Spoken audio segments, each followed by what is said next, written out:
What's going on, folks? This is FilthieRich. This is Ken Mah. Today, we want to welcome you back to Inversion 101, and today we're going to discuss some in-depth strategies on offensive gameplay for Inversion. All right, so let's talk about the gravlink first. I mean, the gravlink is what everybody's always asking about, right? Gravlink is essentially what's going to let you command gravity. I mean, you're going to always have it with you. You have it with you pretty much at the start of the game, and you take it from the enemy.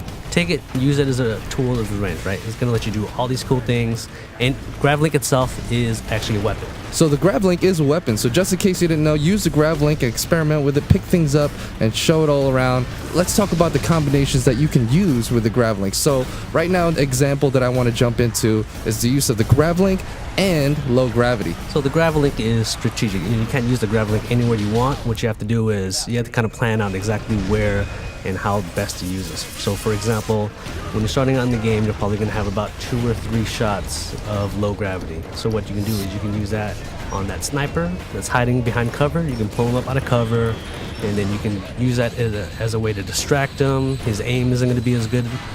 Later on, once you get a little bit better, obviously, you can put him up in the low gravity and then maybe grab an object out of the environment and throw it at him for a one-shot kill. That's a really, really cool thing. Now let's, we touched a little bit up on low gravity. Let's film it on high. Like, what's a cool situational thing that I would be put in to want to opt out to use high gravity? So high gravity, what it's going to do is it's going to increase the weight, 3-4 times. Once you hit an enemy with it, you'll see him stuck to the ground. He's kind of struggling. You've got about 5 seconds to decide what you want to do with him at that point.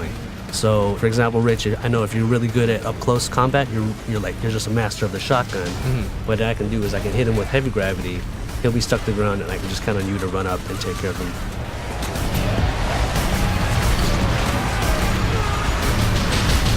Movement, mobility is an important thing, but another thing we need to touch up on is zero gravity. Zero gravity are these entire portions of the level where the player, environment, enemies, everything is floating. Everything's always going to be constantly floating. That means grenades, they don't land, they go and float until they blow up. So how am I going to kill people?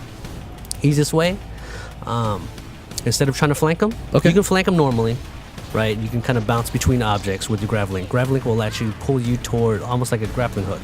It'll yank you towards an object. Once you start getting pulled toward this object, you can take out your shotgun, you can take out your sniper rifle, then you've got these cool mid-air battles where you're just kind of shooting at your enemy, and they'll be doing the same thing to you. So it's not uncommon to be darting back and forth and trying to line up that perfect shot, and it looks cool and it plays great.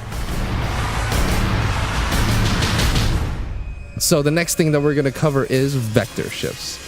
So vector shifts are one of the coolest things in this game, playing on 2 different playing fields against the same type of opponent and having everything work as they normally would, but with both priorities, mine and yours, still functioning how it would normally, but I would just see you on the side of a wall and kill you. I mean, so if you see, vector shifts aren't just cosmetic. Everything is completely shifted. Enemies are going to be running at you from the side of the wall, as you can see. Now, because of that, they've got these different angles on you now. So your normal cover that you thought was safe is not necessarily going to work the right way. So they can get these shots on you. Your cover's already destructible. It's falling apart. What you're going to want to do in this situation, use your gravlink, find out anything that's around you in the environment, anything you can find. That's right. So make sure, guys, I hope you enjoyed this episode of Inversion 101, where we talk about all the different offensive strategies. This is just a tip. We got a whole bunch more coming your way. Well, stay tuned. We'll see you next time.